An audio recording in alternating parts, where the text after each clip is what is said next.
Ayan po, gandang kaliwanagan po. Tayo po ay magbabahagi muli.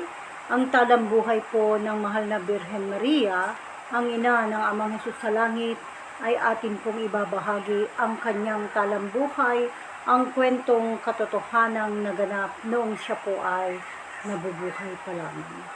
Siya po ay pumanaog noong July 4, 2020. At ang sabi po, magandang kaliwanagan, ako'y kanina pa narito. Narito lamang at nakamasid lamang sa inyong lahat. Ang mga damdamin ay lubhang nasasaktan at ang pagsubok sa buhay na iyong tinatahak.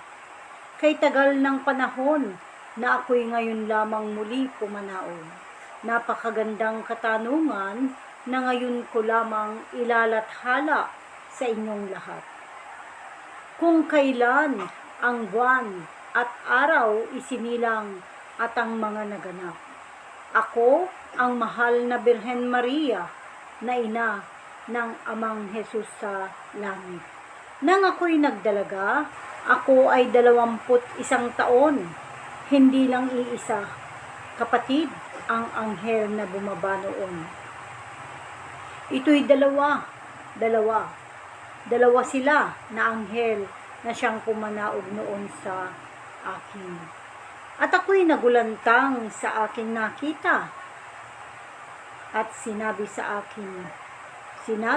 akin na ika'y magdadalang tao at ikaw ay pagkakalooban ng anak ng ating Ama sa kalangitan, Amang nasa langit. Ayan po. Ngunit ako'y isang birhen pa lamang at sa aking pagkagulantang sila'y biglang nawala. At ang aking sinabi, paano yaon mangyayari? Ako'y birhen pa lamang at dali-dali akong pumunta sa aking kaibigang si Laura. At aking sinabi sa kanya na ako daw ay magdadalang tao. Yan po, no? Ang sinabi niya po kay Laura na kanyang kaibigan. So, napakabuti po ng ating Ama sa Kalangitan sapagkat nagulantang na kung sa Ilocano po ay nakidtot. Ano po?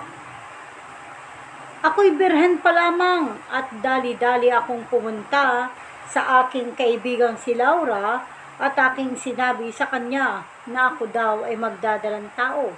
At ang kanyang sinabi sa akin ay mapalad ka, kaibigan.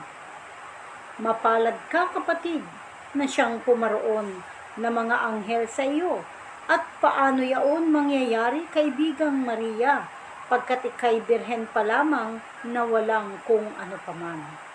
Siyempre po, magtataka po, paano nga daw po mangyayari sapagkat wala naman po nga kasintahan ang mahal na Birhen Maria na kanyang tinuran. At ang sabi ko'y hindi ko alam, ngunit kung yaon ang kaloob ng ating amang nasa langit ay malugod kong tinatanggap at tatanggapin. At nang lumipas na ang araw at buwan, ako ay may nakilala at kami nagkatagpo. Siya'y nagngangalang Jose. Yun. At siya ay isang dayo at siya'y napaibig sa akin. Ang edad ni Jose noon ay 24 at ako na may 21 at ang aking kaarawan ay sa buwan ng Pebrero 14. Ngunit ito'y natakot sapagkat ako'y nagdadalang tao na kanyang nalaman. At ang kanyang sinabi sa akin, bakit? Paano? Di ba't ika'y isang birhen pa lamang? Bakit? Paano nangyari na may isang sanggol sa iyong sinapupunan? Paano nangyari? Naguguluhan po ang mahal na Amang Jose. No? At siya'y natakot at ito'y umalis. Ngunit na mga ilang araw pa lamang, siya'y bumalik sa akin. At ang kanyang sinabi sa akin, patawad, ako'y nagdalawang isip, Maria, mahal kong Maria, ako'y iyong patawarin. tayo na't magpakasal. At hanggang sa lumaki at makilalang lumaki ang iyong anak, ay aking ituturing na aking anak. Ang pagpapakasal po noon ay magsama. Ano po? Yun po. Hindi po kagaya ngayon na ang pagpapakasal ay may mga papel, no, nagawa ng tao. Yaon ang kanyang sinabi, ngunit ang aking tinuran sa kanya, ito'y kaloob ng langit. Kami ay umalis noon sa aming lugar sa panahon na yaon, sapagkat nabalitaan namin sa aming lugar, nakikitilin ang buhay ng mga sanggol. At dali-dali kaming umalis, at ang aking kabiyak na Jose ay nagmadali. At dali-dali kaming umalis sa aming lugar, at pumunta kami sa kanyang pinsan sa Narya. Ano po ba ang bayan ng Narya? Ito po, malalaman po natin, ang bayan ng Narya ay ito po ay bayan na ngayon ng Nazaret, sapagkat ito po ay pinalitan, mga kapatid. Pagpatuloy po natin. Ngunit kami ay hindi pinatuloy. Malapit na noon ang aking kapanganakan sa aking anak noon.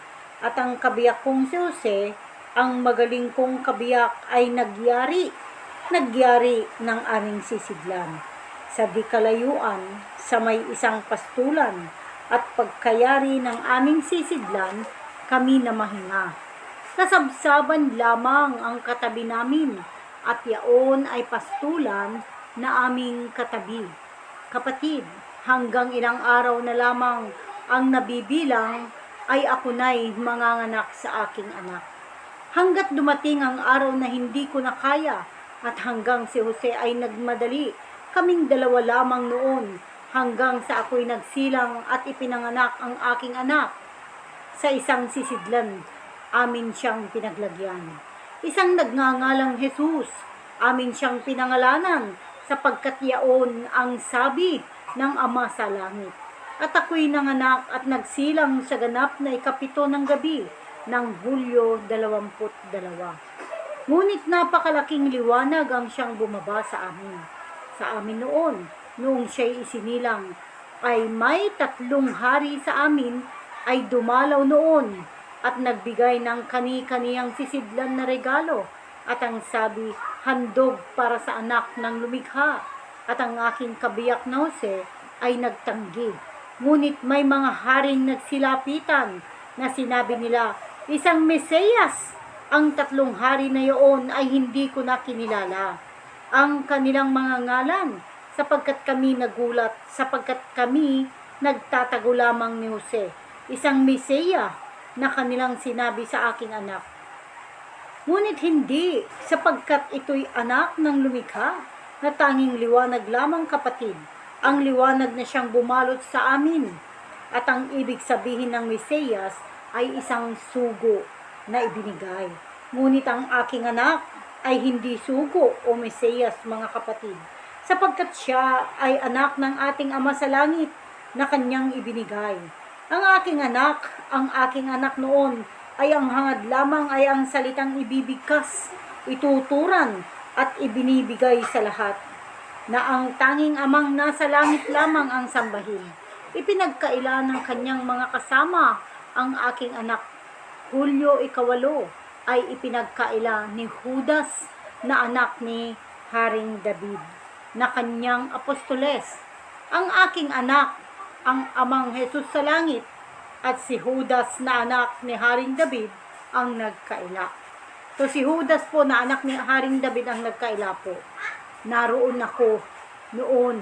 Kami ay magkakasama nang siya ay hinuli sa araw din na yaon ng Hulyo 8. At Hulyo 15 nang sinabi ni Haring David kay Judas na kanyang anak, na ang kanyang sinabi, Judas, ano ang nais na araw na gawin ang pagpapako kay Jesus? At ang tinuran ni Judas ay, ipako sa krus, Hulyo 22, at ito rin ang araw ng kapanganakan ng aking anak.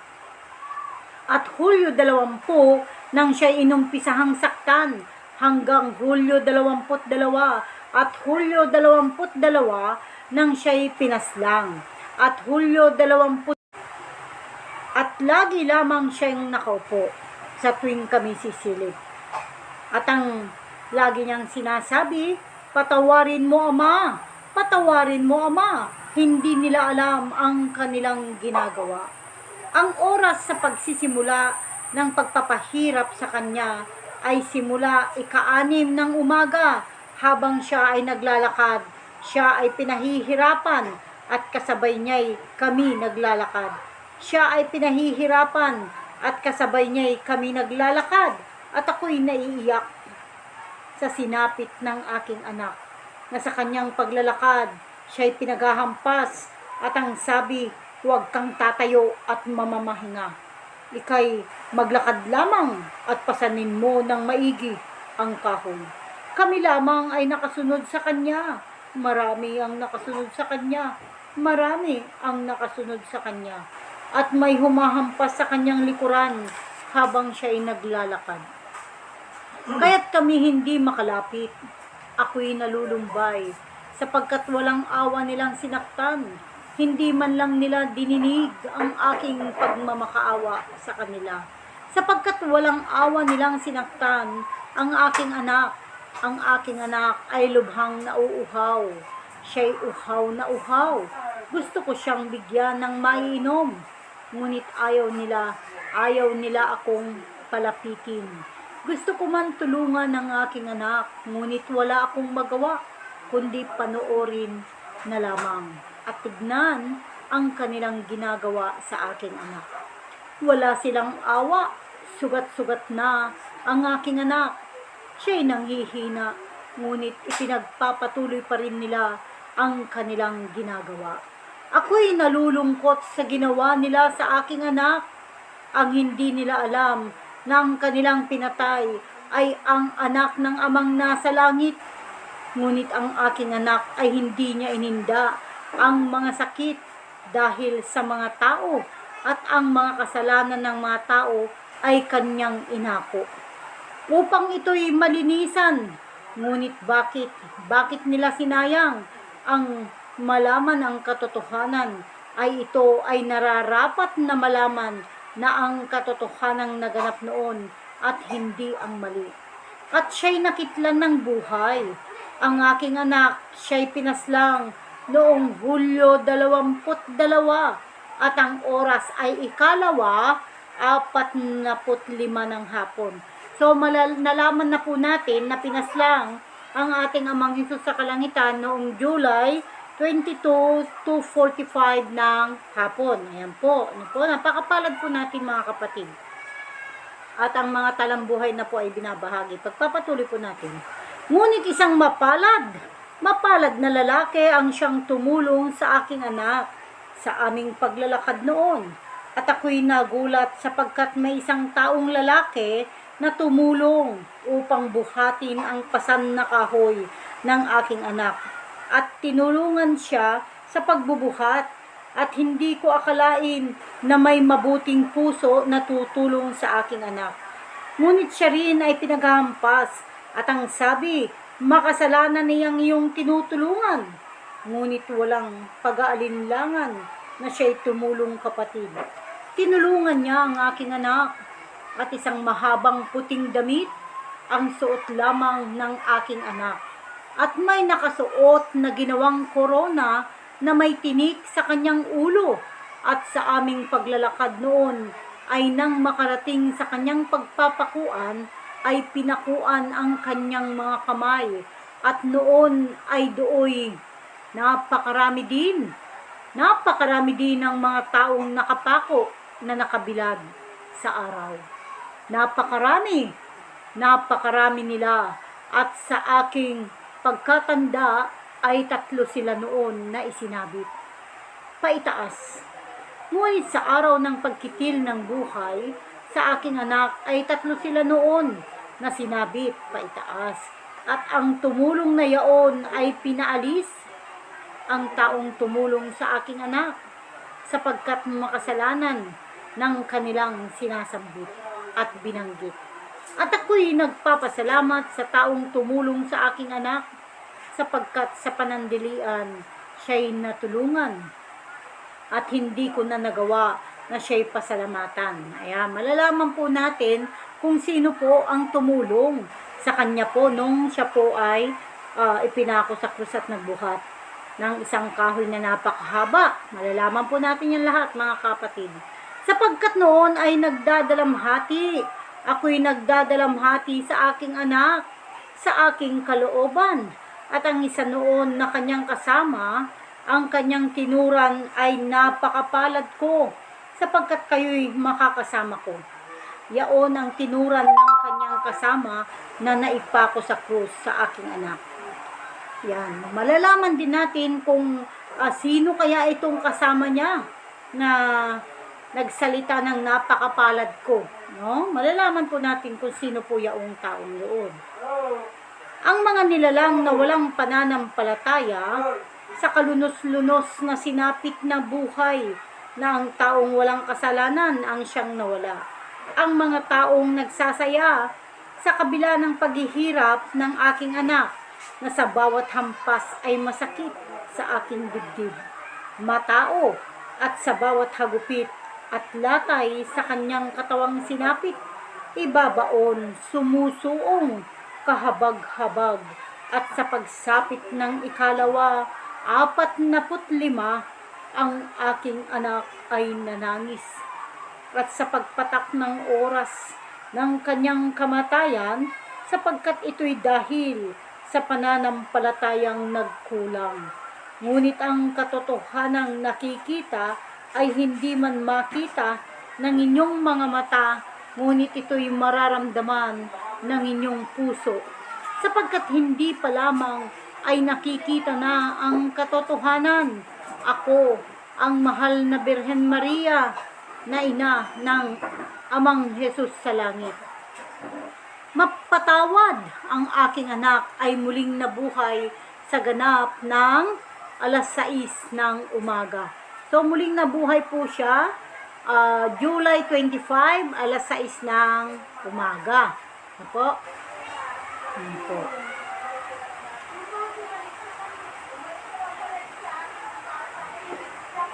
Siya'y muling nabuhay sa ganap ng 6:00 ng umaga ng Hulyo 25, at sa kanyang muling pagkabuhay ay ako rin ay nawala. No? Napakasaklap. At ang aking kabiyak ay mas naunang pinaslang kaysa sa akin. Ako'y pinaslang sa edad na 68. So pinaslang po ang mahal na Birhen Maria, 68, mga kapatid. Noon, kapatid, ito'y buwan ng Hulyo 25. Ang buwan at araw na yaon, ang aking anak ay muling nabuhay. No? Nang umagang yaon, ay nasilayan ko ang aking anak, ngunit panandalian lamang. Sapagkat sa isang bundok na yaon, kami na ay nagkahiwa-hiwalay na magkakaibigan, yaon ang naganap. Ang bundok na yaon ay maraming bato, ngunit sa itaas ay may nag-iisang puno. Naganap ang lahat sapagkat salapi ang kanilang kailangan. Yaon ang naganap sa lugar na yaon, sapagkat sa pagsabi at pagkakita sa aking anak, at sa oras na yaon kami na'y nagsilisan. At sa hapon na rin yaon, doon na naganap, at hindi na ako inabot ng kinabukasan. Ang aking kaibigang Laura ay hindi ko na masilayan, maging ang aking kaibigang Noel. Ang wangis ko'y hindi masisilayan nino paman, at noon ay dali-dali kaming nagsilikas. Ako'y nagtago sa isang bahay na di kalayuan sa aming lugar. Ngunit ako'y nakita nila, sapagkat sinabi, andito ang ina ni Jesus na si Maria. Ito'y tinuran nila na ako'y naroon. Ito'y isang magkabiyak, sapagkat malaki ring pabuya ang ibibigay. At ako'y pinaluhod sa harapan ng haring yaon. At sinabi sa akin na aking sabihin sa harap ng mga tao na ipaalam sa lahat na mali ang itinuro ninyo sa kanila. Sapagkat mariin kong itinanggi, at mas marapat na lang na ako'y kitilan kaysa ipag-alintana ang mga tinuran at kaalaman. Ako rin ay isang sabi po rito, hanggang sa aking pagkatanda ay unti-unting nahirapan ng aking katawan at hindi ko na kinaya. Alisin ang tarak at magpatawad. Kami naririto na. Kami tanggapin. Kami nagpapatotoo lamang. Ikaw, ang anak ng ating Ama sa Langit, binigyan ng buhay at lagi siyang nasa tabi mo. Iilan lang ang kanyang anak at sa laki ng mundong inyong ginagalawan, ngunit iisa lang ang kanyang tahanan. Ang kanyang banal na tahanan, ang kanyang banal na tahanan, at ang tahanan na ito ay inyo nang inaapakan. Narito na kayo sa kanyang tahanan. Mahal na mahal niya kayong mga anak niya. At tila wala pa kayong pananampalataya at paniniwala. Kung sa ating Ama na nasa langit ang ipinapaliwanag sa inyo, ay tila wala kayong paniniwala. At kung sa mga inukit ng mortal ay inyong pinaniniwalaan at sinasamba, at naniniwalang kayo'y maililigtas kung ito'y laging nasa sa inyo. Ang mga rebulto'y sa akala nyo ba'y liwanag ang bumabalot, ngunit naiitim, habang sila'y nagagalak, nagkakasiyahan, ang ating Ama sa Langit naman ay nalulumbay.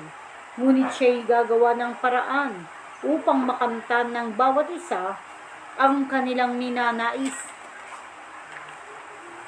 Ang ating Ama sa Langit, kami ay kanyang pinababa upang magpatotoo, kaya't kami pumarito, pumanaog sa lupa upang sa inyo'y ipaliwanag kung ano ang inyong ginagawa.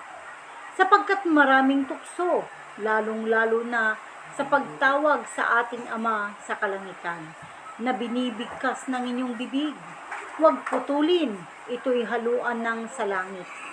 Sa langit lamang, sa tuwing iyong bibigkasin ang kanyang ngalan. So, haluan po natin ang sa langit, huwag lang Amang Jesus. Ano po? Amang Jesus sa langit. Ayun po. Huwag Ama lang, Ama sa langit. Naintindihan niyo na po? Kayo ang mga anak, kayo ang mga anak niya. Nararapat lamang na sa kanya kayo. Ngunit sa ibaba naman, ang nagahari at natatawag ninyo. Iilan lang ang nadiringgan namin ng dasal na may sa langit. Kaya narito kami upang bigkasin at itama ang pagtawag sa kalangitan, sapagkat nakikita niya kayong mga anak niya na ang paniniwalang walang pagsamba sa tama, na ang Ama natin ang gagabay at gumagabay sa inyo, ang ating Ama sa Langit, ngunit iba ang pumaparoon sa iyo. Kapag ang pagtawag ay putol, kapatid, sino ang Panginoon nyo? Sino ang Ama nyo? Sino ang God nyo? Sino ang Lord nyo? At sino ang Jesus? Amang Jesus na iyong tinatawag. Amang Jesus na iyong binabanggit sa iyong mga bibig. Sino ba ang tunay niyong tinatawag? Kapag tatawag kayo, Ama sa Langit, sapagkat kapag kayo'y tumawag ng walang sa langit, ang nasa ibaba, ang uuna na paparoon sa inyo. Huwag kayong magtanim ng tarak. Ako, ang mahal na Birhen Maria, upang magmensahe at magbigay ng mensahe. Nagagalak kami at kayo'y nagagalak sa muling pagbangon ng inyong buhay. Maraming balakid, ngunit ito'y may iwasan. Magdasal ng sa langit, kayo'y magdarasal at tawagin ang langit. At kayo'y aming diringgin, tawagin, bigkasin nyo ang langit at aming diringgin, at huwag kumain ng hindi dapat, gaya ng dugo, sapagkat isa yang kasalanan. At marumi, kumain ng mga halaman na umuusbong na may kulay berde. At ang kanyang pagtataka at pagtatanong sa sarili ay isa lamang pahinlan na salita. mauunawaan din ito kalaunan at sa takdang araw at itinakdang panahon. Aking nakita ang mga paslit naglakbay nang sinabi ni Judas na anak ni Haring David na ipako ang aking anak sa krus. Akin nang napagtanto at akin nang nalaman ang katotohanan, ang nangyari na katotohanan sa aking kabiyak. Ako'y nalumbay sa kanyang sinapit, hindi ko nalaman na ganoon pala ang nangyari. Ako pala ang mas naunang nawala kaysa sa aking kabiyak na si Jose. Kaming lahat ay inungsi sa puso. Bakit po ganito ang sinabi ng mahal na Birhen Maria? Sapagkat ang pagkakaalam niya ay mas nauna po siyang namayapa, no? Na hindi niya nalaman na mas nauna pala siya. Kaya lang naman niya nalaman noong sila na po ay nagbahagi na po ng kanilang talambuhay at pumanaog dito sa ating lahat. Ano po? So, nawa po ay nakatulong po itong aking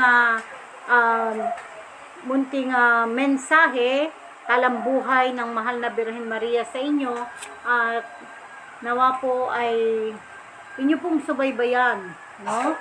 Sapagkat ang susunod po nating babasahin ay ang kabiyak ni mahal na Birhen Maria, si Amang Jose, ang kanyang talambuhay. Maraming salamat po sa inyong lahat at nawa po kung ano man ang inyong mga katanungan ay mag-comment lang po at ako ay magbibigay po ng kasagutan sa bawat isa sa inyo. Maraming salamat at magandang kaliwanagan. Muli, ang liwanag po ay sumainyong lahat. Salamat po mga kapatid. Wala na po dito.